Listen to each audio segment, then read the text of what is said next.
13 अप्रैल की सुबह थी। चाइना बॉर्डर के पास एक फ्लैग मीटिंग हो रही थी। चाइनीज ऑफिसर ने इंडियन कमांडर से कहा, आप अपने उस सोल्जर को वापस बुला लीजिए जो रात में सफेद घोड़े पर हमारी साइड आ जाता है। इंडियन ऑफिसर हल्का सा मुस्कुराए, क्योंकि वो जानते थे उस डायरेक्शन में ना कोई पेट्रोल था और ना ही किसी सोल्जर के पास कोई घोड़ा था। लेकिन एक सोल्जर जरूर था, एक मरा हुआ सोल्जर जिसने मरने के बाद भी अपनी ड्यूटी नहीं छोड़ी। आज हम बात करने जा रहे हैं एक ऐसे सोल्जर की जो 1968 में मर गया, लेकिन आज भी इंडिया की बॉर्डर की रक्षा कर रहा है। ये कहानी है बाबा हरभजन सिंह की।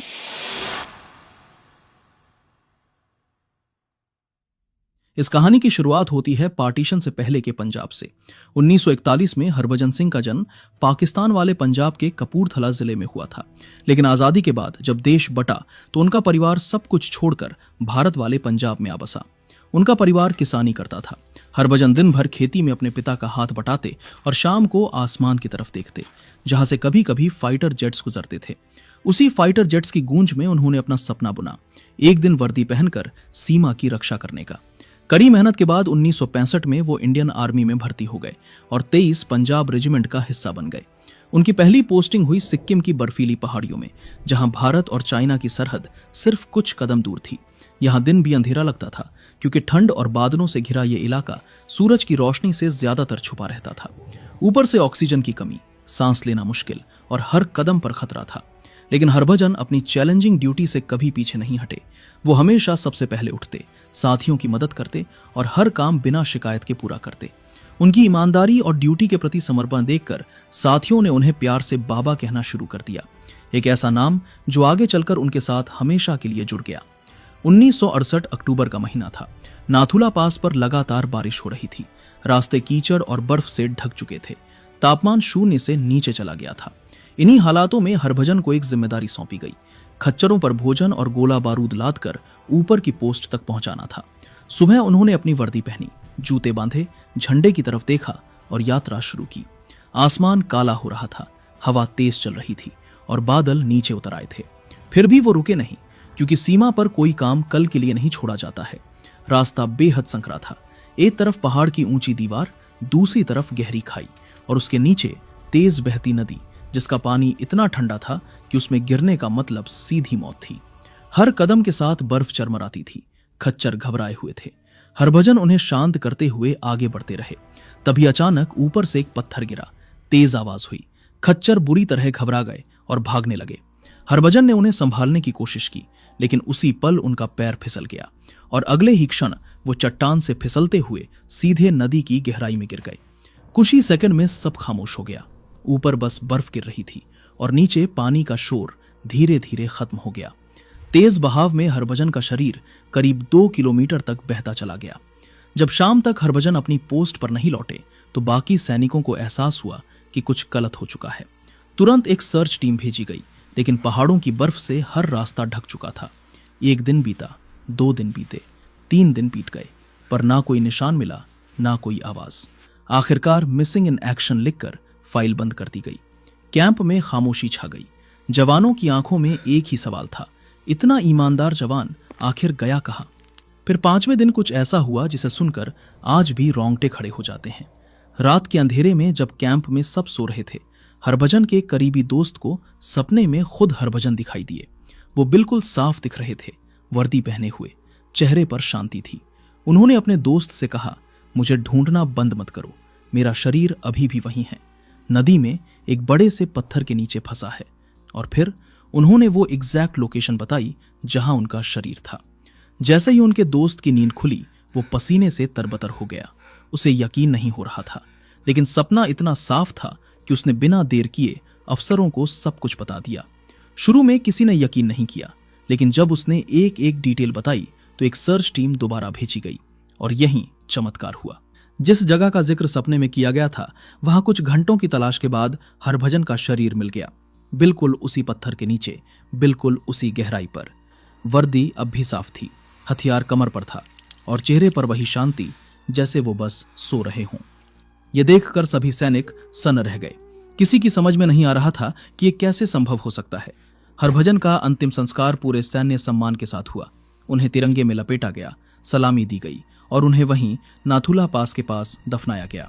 सबने सोचा अब ये कहानी यहीं खत्म हो गई, लेकिन असल में यहीं से असली कहानी की शुरुआत हुई, क्योंकि उनकी शहादत के बाद नाथुला पास की पहाड़ियों में कुछ अजीब और डरावनी घटनाएं होने लगीं। रात में बंकरों के बाहर से आती धीमी सी खड़खड़ाहट, बर्फ पर किसी के कदमों के निशान और सर्च लाइट की रोशनी में दिखती एक परछाई। ये सब किसी एक जवान ने नहीं बल्कि पूरे कैंप ने महसूस किया था। शुरू में लोगों ने सोचा शायद ये ऊंचाई का असर है, क्योंकि ऑक्सीजन की कमी से दिमाग कभी कभी भ्रमित हो जाता है। लेकिन ये भ्रम नहीं था, ये हकीकत थी। एक रात एक जवान ड्यूटी पर तैनात था। घड़ी में रात के ठीक 2 बज रहे थे। ठंड इतनी थी कि हड्डियां जम रही थीं। वो जवान थक कर थोड़ा बैठ गया और उसकी आंखें झपकने लगीं। तभी अचानक किसी ने उसके कंधे पर हाथ रखा और उसे जोर से झकझोरते हुए कहा, उठो, तुम ड्यूटी पर हो। वो जवान घबरा कर उठा, चारों तरफ देखा, पर वहां कोई नहीं था। बस बर्फ पर ताजे जूतों के निशान थे जो उसकी तरफ आए थे और फिर अचानक गायब हो गए। इसी तरह की घटनाएं बार बार होने लगीं। किसी को रात में अपने कमरे के दरवाजे पर दस्तक सुनाई देती, लेकिन बाहर कोई नहीं होता। किसी को लगता कि कोई उसके पीछे चल रहा है, लेकिन मुड़कर देखने पर सिर्फ हवा होती। फरवरी की एक रात जब पूरा इलाका भयानक बर्फीले तूफान में दबा हुआ था, तब पास की चौकी से एक अजीब रिपोर्ट आई। 2 सिपाहियों ने बताया कि उन्होंने घाटी के उस पार एक पहाड़ी पर एक चमकती हुई आकृति देखी। वो आकृति इंसान जैसी थी, सर पर हेलमेट, पीठ पर राइफल और हाथ में फ्लैशलाइट जैसी कोई चीज। जब उन्होंने सर्च लाइट डाली तो वो आकृति पल भर में गायब हो गई। लेकिन उसके बाद वायरलेस पर किसी की आवाज 3 बार सुनाई दी, सावधान रहो, सावधान रहो, सावधान रहो। ये आवाज किसकी थी? किसी के पास इसका जवाब नहीं था। कुछ हफ्तों बाद बर्फ पिघलने लगी। जवानों ने नीचे के इलाकों में पेट्रोलिंग शुरू की। इसी दौरान एक जगह उन्हें एक पुराना जंग लगा हुआ हेलमेट मिला, मिट्टी से भरा हुआ। सैनिकों ने मजाक में कहा, ये तो बाबा हरभजन का है। जब इस हेलमेट को एक छोटी सी जगह पर रखा गया तो आसपास के मौसम में अचानक बदलाव आ गया। बादलों के बीच से तेज धूप निकल आई, हवा एकदम थम गई और तापमान थोड़ा बढ़ गया। ये महज संयोग नहीं हो सकता था। एक और चौंकाने वाली घटना है जो आर्मी के बीच काफी मशहूर है। कहते हैं कि एक बार चीनी सीमा पर तैनात सोल्जर्स ने रिपोर्ट दी कि रात में उनके इलाके के पास एक भारतीय सिपाही दिखा जो सफेद घोड़े पर सवार था। उन्होंने कहा कि वो कुछ देर तक हमें देखता रहा और फिर धुंध में गायब हो गया। अगले दिन दोनों देशों की फ्लैग मीटिंग हुई। चाइनीज अधिकारियों ने इंडियन कमांडर से पूछा, आपके घोड़े वाले सिपाही को कह दीजिए कि वो हमारी सीमा में ना आए। इंडियन ऑफिसर बस चुप रहे, क्योंकि वो जानते थे कि उस दिशा में कोई भी पेट्रोल थी ही नहीं और ना ही किसी सोल्जर के पास कोई घोड़ा था। माना जाता है कि जब भी सीमा पर कोई बड़ा संकट आने वाला होता है तो 3 दिन पहले ही वहां के सैनिकों को कुछ संकेत मिलने लगते हैं। मौसम अचानक बदल जाता है या किसी को अपने पीछे किसी की उपस्थिति का एहसास होता है। इस घटना के बाद जवानों ने फैसला किया कि उसी जगह पर बाबा हरभजन के लिए एक छोटी सी जगह बनाई जाए। उन्होंने वो जगह साफ की, हेलमेट को सम्मान के साथ रखा और हर शाम वहां दीपक जलाया जाने लगा। धीरे धीरे ये दीपक कैंप की परंपरा बन गया और वो जगह बाबा हरभजन मंदिर के नाम से मशहूर हो गई। समय के साथ साथ बाबा हरभजन के प्रति ये विश्वास और भी गहरा होता गया। इंडियन आर्मी ने इस रहस्यमय उपस्थिति को खारिज करने के बजाय उसे पूरा सम्मान दिया और यहीं से शुरू हुई वो परंपरा जो आज भी जारी है। हरभजन सिंह का नाम सेना की रिकॉर्ड बुक में हमेशा दर्ज रहा। उन्हें मरणोपरांत ऑनररी कैप्टन की रैंक दी गई, यानी उनकी मौत के बाद भी उन्हें प्रमोशन मिला। उनका कमरा आज भी ऐसे संभाला जाता है जैसे वो किसी भी दिन छुट्टी से लौटने वाले हों। हर सुबह उनके लिए वर्दी प्रेस की जाती है, बूट चमकाए जाते हैं, बिस्तर ठीक से सजाया जाता है और उनके लिए पानी रखा जाता है। लेकिन अजीब बात यह है, जब भी सुबह पहरा बदला जाता है उनके बिस्तर पर हल्की सी सिलवटें होती हैं, बूटों पर मिट्टी लगी होती है और पानी की बोतल खाली मिलती है, जैसे रात में कोई आया हो, ड्यूटी पर गया हो और लौटकर सो गया हो। हर साल सितंबर के महीने में बाबा हरभजन सिंह को 2 महीने की एनुअल लीव दी जाती थी। उनका सामान, तस्वीर, वर्दी और मेडल्स एक ट्रेन के फर्स्ट क्लास डिब्बे में भेजे जाते। न्यू जलपाईगुड़ी से कपूरथला तक पूरी जर्नी में उनके लिए एक सीट रिजर्व रहती और उस सीट पर कोई नहीं बैठता था। 2 महीने बाद यही सामान वापस भेजा जाता और सेना के रिकॉर्ड में लिखा जाता, बाबा हरभजन सिंह ने अपनी एनुअल लीव पूरी की और ड्यूटी पर वापस लौट गए। उनके नाम की सैलरी भी हर महीने दी जाती थी, जो उनके परिवार तक पहुंचाई जाती थी। ये सिर्फ एक परंपरा नहीं थी, ये इंडियन आर्मी का अपने शहीद के प्रति सम्मान था।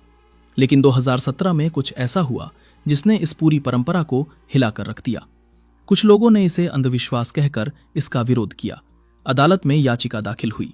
तर्क दिया गया कि सेना को धार्मिक आस्था से अलग रखा जाना चाहिए और यह भी कहा गया कि एक मृत व्यक्ति को सैलरी देना और छुट्टी पर भेजना तर्कसंगत नहीं है। कोर्ट में सुनवाई हुई और फिर फैसला आया, बाबा हरभजन सिंह को छुट्टी पर भेजने की परंपरा रोक दी जाए। मंदिर को भी कुछ समय के लिए बंद कर दिया गया। सैनिकों को यह फैसला गलत लगा, लेकिन ऑर्डर सेना का हिस्सा होता है, इसलिए सब चुप रहे, पर अंदर से हर कोई टूट चुका था। फिर वही सर्दी आई। दिसंबर 2017 नाथुला पास पर भारी बर्फबारी शुरू हो गई। जब मंदिर बंद था तभी अचानक अजीब घटनाएं होने लगीं। एक रात गश्त पर निकले जवानों ने देखा मंदिर की दिशा में एक हल्का सा प्रकाश दिख रहा है। जब वो पास पहुंचे तो हैरान रह गए। वो दीपक जो महीनों से बुझा हुआ था अब तेज लौ के साथ जल रहा था।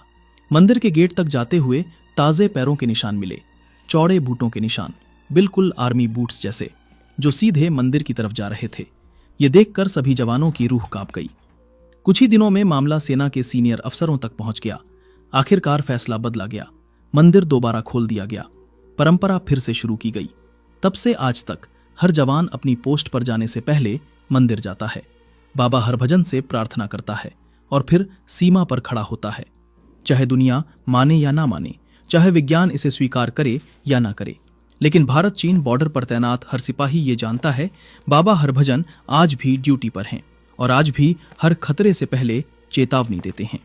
ये है बाबा हरभजन सिंह की कहानी, भारत के असली घोस्ट सोल्जर की कहानी, जिसने ये साबित कर दिया कि सच्ची देशभक्ति जन्म और मृत्यु की सीमाओं से परे होती है। ये वीडियो केवल इतिहास और सार्वजनिक रूप से उपलब्ध रिपोर्ट्स पर आधारित एक डॉक्यूमेंट्री शैली की प्रस्तुति है। इसमें किसी भी प्रकार की गोपनीय या संवेदनशील सैन्य जानकारी साझा करने का उद्देश्य नहीं है। यदि किसी जानकारी में त्रुटि हो तो कृपया हमें बताएं, हम उसे सुधारने के लिए तैयार हैं।